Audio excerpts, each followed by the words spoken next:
as an advisor to Hellooh and as a client, because, Trillboards is a client of Hellooh, I'm amazed at your growth and the trajectory and everything you guys have built in the past year. To me, it's just amazing because to me, it's kind of predictive analysis of what the clients are going to do. And I love it. I love all the information. I love the fact that you guys you got your finger on the pulse of the industry.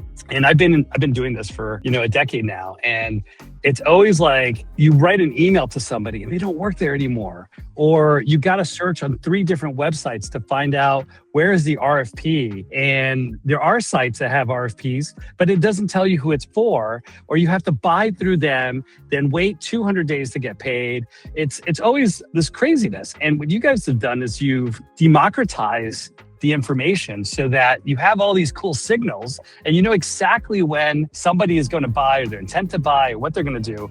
And now it's just, getting more brands and agencies involved because you're offering something different for everybody. Sorry, I've been hyping up. I'm your hype man here. I've been hyping up for the past few weeks. And I know that at the last 2 shows that I've been at, people have been talking about, hey, Joel, what do you think of Hellooh? Hey, what do you think of Hellooh? I'm like, I just got to interview Bo. We met when you sold your company, your first company to Nicholas. So you're a founder, right? Yeah. I mean, maybe we talk about, let's start there. Yeah, so my experience in out-of-home started in 2019. Originally started as a media network in Dallas, operating digital out-of-home screens in rideshare vehicles for in-rideshare entertainment. We pivoted post-COVID to a programmatic demand-side platform that was acquired by Nicholytics, and then Nicholytics shortly after was acquired by Robot.com. So at Robot.com, it was KiwiBot. KiwiBot, now known as Robot.com. Robot.com. A lot of brand changes. There's a lot of M&A going on, man. There's a lot of M&A going on right now. Yeah. Every day you log into LinkedIn that someone's getting acquired. Yeah. So that was my introduction into out of home. I think I have a unique point of view where I've seen it from different angles as an operator, as a business development person, as a technologist. And now we're back, for round 2. I'm trying to introduce a technology that I personally would have loved to have been made available to me the last 7-8 years I've been in out of home. And your partner, Chris, you worked with him before at the previous company as well. Yes. So I love the guy that you guys have this great friendship that you're working at crazy hours, because I'll get text messages from you like, it's like 2 a.m. and I'm like, what do you guys do? Oh, we have a new feature. And I love that excitement. And I think that's contagious. I think when a brand or a publisher, if they have a digital home network or a billboard operator has a sales team, they need not just caffeine, you need lots of caffeine, but that energy. You need suppliers, you need partners with energy. And you guys are just pumping it out. You have an idea and you bring it to market. I think that's incredibly exciting. So maybe we just run in it. We've known each other for a while. You've already exited. You made one exit, which I think is very exciting for investors to hear that you know about technology, you know how to exit and bring something new to the market. So let's just dive right in. Let's check out the website. Yeah, absolutely. I'll share my screen here. Here's a glimpse at Hellooh. There's multiple features that Hellooh does. We actually just recently published sort of a satirical blog about what tools that are legacy or just popular that you could bundle together if you weren't using Hellooh to make a equivalent version of it. And the list went from, at a minimum 12 to 67 software. So there's a lot that Hellooh does. Joe, I don't think I'm going to be able to capture all of it today, but what I will do is highlight the key values on the publisher agency side that I'm excited about, that I think brings a lot of value, and the key features as to why people are switching from legacy softwares to Hellooh. And I've used them all. So, I've used them all. I actually worked with one company that had like 10 different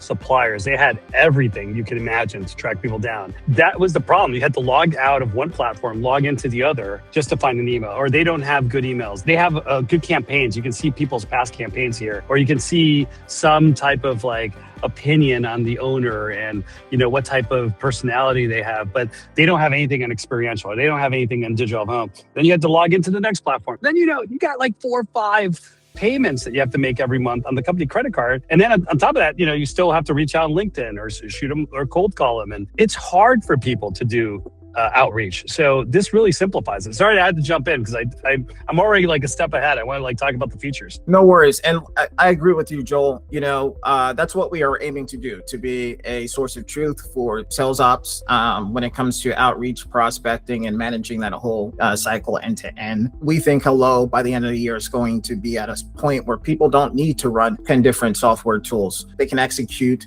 those core functionalities within Hellooh. It's pretty extensive and comprehensive, as you know. As of today, we continue to add more features, like you mentioned, at 2 a.m. in the morning, and we're very excited about our roadmap. I think we released over 100. Actually, we just pushed our 150th feature update last night around 5 a.m. So since May 1st, since we launched. So we're working incredibly hard, our team of 4 engineers and myself. Because people change jobs, they change roles, and they move to the competitor. And there's nothing worse than working on an email, even with AI, working on an email and sending it out and then getting, oh, he no longer works here, or that person's not here anymore. So it's great. You have to keep this updated all the time. Absolutely. We just did a study on agency employees that have migrated post these large media holding company layoffs, right? And what we saw with 4,000 and some change, I think it was 4,800 agency contacts. It's a lot of movement, right? Some people went to competitor agencies directly. Some people went to independent shops. Some people exited the industry altogether. So it's a constant engineering challenge to identify a high turnover role like marketing and keep your contact database fresh. So we do have protocols in place. We have a partnership we've formed with a company called People Data Labs. You might have heard about them, but we've spent a lot of money into making sure that our contacts are continuously following best practices as far as keeping them as fresh as possible, and will only get better with time. Yeah, so the first thing we have in Hellooh, which was kind of the nucleus of the company when we originally started, is verified campaign intelligence. There's so many images and videos of out of home, whether that's physically in the real world or online, right? But no one's ever been able to pull together and aggregate all this data and convert it into actionable insights the way that we have at Hellooh. So the first thing that our users find valuable is the ability to what I would call a Facebook ad library, Google ad library equivalent, with some added features. But they can go into the campaigns page. They can say, hey, I want to filter for verified campaigns by country, city, DMA. They can look at campaigns based off of the associated advertisers industry, media owners, agencies. Everything is relational, right? We're a huge relational database. We're mapping how advertisers and brands connect to agencies, to media owners, etc. We have filtering on virtually every page. We can do a filter right here. We can, let's look at companies that have advertised on a spectacular, right?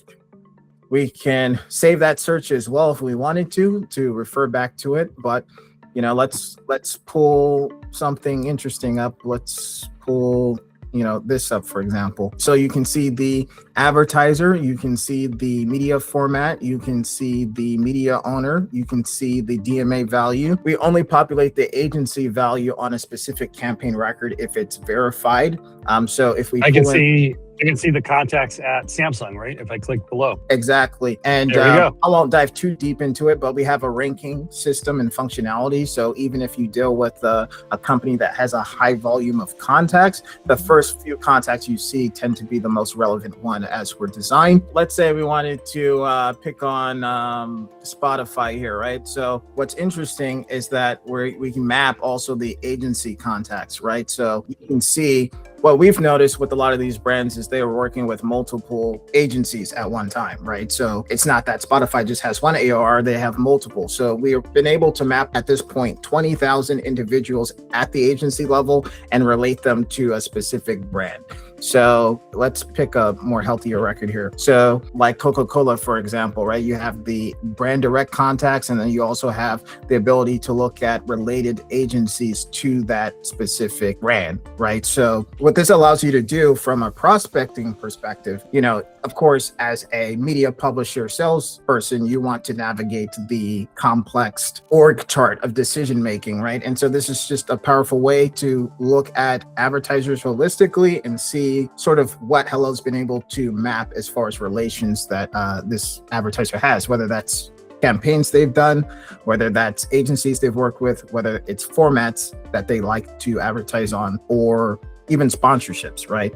So I like to call it circling the wagon. You've got to talk to 4 or 5 decision makers, maybe two people at the agency, somebody at the brand, introduce yourself to everybody so that they see you as part of the solution. yeah, absolutely. Again, we launched May 1st. So we're about 8 weeks in. And so we're only continuing to get better and better. But as you can see visually, we have 25,000 advertiser profiles. That's exciting. As a sales rep for the last 8 years, I've never in my life have I ever had access to a list of 50 companies that buy out of home, let alone 25,000, right? And so this number is going to continue to go up. We've been able to get nice data coverage across the globe, across 101 countries right now. Obviously, the top out of home markets we have more coverage on, whether that's US, Canada, UK, Brazil. Maybe talk about the future. We have you're going to be monitoring for RFPs. You're going to be monitoring for moves that indicate somebody's going to be buying media, right? So you're going to have some predictive analysis. Buying signals, there we go. I mean, this is the type of stuff that, and sometimes you have time to just think about, like, who am I going to reach out to in the future? Because I already know what this quarter looks like. Who am I reaching out to next month? What am I working on next quarter? And for a sales team leader, that's incredibly important. If you're going to start saying, hey, there you go. I see Monks. I just saw, a couple of brands there that, Gusto. If you're telling your team members, well, I want you to go after this brand, I want you to go after that brand, and keep an eye out for buying signals. This is incredibly helpful because as you start dividing work internally, who's going after what or which vertical, you need to know, is there an opportunity here coming in the next few weeks, right? So I love that you have this predictive technology. Yeah, absolutely. And what I've found from my experience with selling out of home, a lot of times the hardest part is having a starting point for a conversation. You can't send generic AI messages anymore. People, I think their tolerance for sales emails and cold emails and cold calling is just the lowest it's ever been historically. I think we all get a bunch of spam calls each day. So if you reach out to people, you need to be very precise. You need to have a really compelling proposal or starting talking point, right? And so that's what Hellooh allows you to do. Some of these brands might already be in your CRM already, but if you're not using Hellooh, what are you starting the conversation with? Other than a generic template that your competitors are also probably sending, right? So this allows you to zero in on a specific brand and just have a really good starting point. So as far as buying signals, we're tracking based off funding activity, based off of the type of technology they're running in their marketing, media tech stack to indicate if they're active on digital spend. We're tracking what they're spending on online platforms such as Google, Facebook, et cetera. We're tracking, are they launching new creatives? Did they launch that publicly, indicating that they're going to roll out a larger out of home or just general marketing expense. We're tracking hiring changes as well. There's a lot of things. And so our buying signals, we already started to see that people that were predicting to buy are buying, right? You put in a buying signal. That is so important. You want to be able to show the management of the companies that are subscribing. By the way, it's not that expensive. I mean, there's a lot of different subscriptions that people get that are useless. And this is one, as a sales team member, you absolutely must have, right? You have to have buying signals. You have to have, market intelligence of what's happening. And I'm going to go off a limb here because I know some subscriptions that some other companies use. They're not meant for our industry. They're not meant for out of home. This is designed with out of home in mind. So you're talking to every single one of your clients. I've seen, the back and forth, and you're developing what the clients need. So these early adopters that have signed on from the beginning, and there's a couple of publishers that have come in, like Go Ember, and I'm not going to name some of the other publishers, but they're actually working with you on developing the new features, which I think is fantastic because you're not some ginormous company that you have to go through 500 channels to come up with a new feature. I've seen you come up with something in May and April, and now it's working. So, I don't want to give it too much away. Is there anything else you want to show? Anything that just blows people's minds when the first time they try it, or that you're working on that you feel is something they need to know about you guys? Like the number one thing. Yeah. So the number one thing I would say is the use of our AI engine to do prospecting. We're seeing users being able to send 50 to 100 outreaches in the span of just 1 hour, which I think is very important, Joel, because, the people that are using Hellooh, they've already been around for decades or years, and they're already generating millions, tens of millions, hundreds of millions, billions of dollars in revenue already, right? So when you introduce a new tool to your sales team, you don't want that tool to be disruptive to the existing workflow. And so people have been able to use our AI draft feature to just go in and basically look at a record and have it draft the outreach for them, right? So like, okay, we don't even need to read the record. We can just go into our settings in Hellooh, tell Hellooh what my company does, what our value proposition is, how I like to speak to clients. And I click one button, it's analyzing the record that we see here, and then boom, it's going to send a targeted, precise email that the sales rep can use. Now, in my version, right, I actually use Hellooh to do outreach. So it's telling this prospect like, hey, you should use Hellooh basically, right, as a way to your competitors as a brand. Keep clicking it, until you get something you like, or you can edit it directly within the Compose window. And Joel, we've already seen it's one thing to make a software, but does it actually work, right? So we already seen customers start to build hundreds of thousands of dollars worth of pipeline within the first week of usage, right? Just using this feature. It's been a wild ride watching the buzz on you guys, and I'm excited to be a part of it. Excited to be your client. I don't want to give away my secrets, but one of them is Hellooh. So in a partnership with Hellooh has been really, really great for us being a startup ourselves. My partner and I, we're always at the forefront. Our head of publishing has been a fan as well. So I'm excited. I can't wait to talk to you again. In a couple of weeks, we're going to have Digital Signage Week. It's going to be DPAA. We're approaching the end of the year where everybody gets together. And I know that people are going to be talking about you. So you have my full support. I think there's a lot of people out there that are excited to see where this is headed. And it's something that the industry, the out-of-home industry really needed. So I can't wait to hear more. Plus, I got to get some more cool Hellooh out-of-home shirts because everywhere I go, people are like, oh, what's Hellooh?